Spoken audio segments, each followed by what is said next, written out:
a good opportunity to speak on this motion, but I note that with 5 minutes left, when I resume my remarks, should I get leave to do so at a future date, we will be seeking to move this an amendment to the motion. Because I indicate that while the first part of the motion, that it is indeed 12 months since the skills agreement was signed, and it has been signed, I won't be doing this in the near future, 12 months since it has been signed, the fact of the matter is that the second part of the motion, which is to do with the volume of the investment, and indeed the third part of the motion, which talks about the Malinowskis and Labor governments having a commitment to TAFE SA, is all rather self-congratulatory and doesn't get us anywhere in advancing the case that we're seeking to develop, which for my mind revolves around three things. What do our young people, our students need, our people who are in jobs that they want to improve, want to get new skills? What do our job seekers and career improvers need out of our training system and our training sector? That's the first cohort of people who we're interested in. The second cohort of people we're interested in is the businesses and the industries that need a skilled workforce in order to deliver their products to South Australians or around the world, to deliver their services, if they be service providers, anything from nursing and personal care through to childcare or any other early education, any of a range of other industries that are supported through training.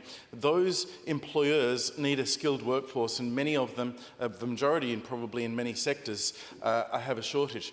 And the third cohort of people that we need to deal with in this area is the entire state, because South Australia has enormous opportunities going forward in business and industry, in defence through our AUKUS opportunities, in the opportunities that are created through agtech and cybersecurity and AI, and these things that we can grasp hold of, should we be able to deliver a future workforce profile that meets those opportunities. Because the alternative is, we have tens of billions of dollars of defence contracts which will provide great job pathways and opportunities for South Australian students if they take them. But if they don't, then that will need to be met through more people coming in and a greater share of our migrant take in South Australia to fill those jobs that could be done by South Australians should we only train for them.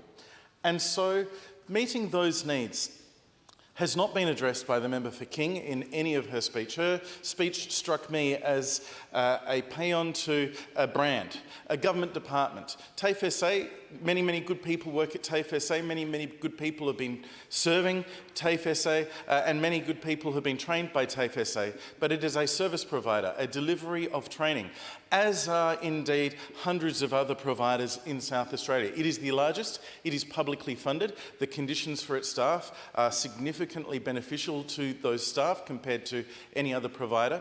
But everything that the member for King said seemed to be about how good the Malinowskis Labor government has been for TAFE SA.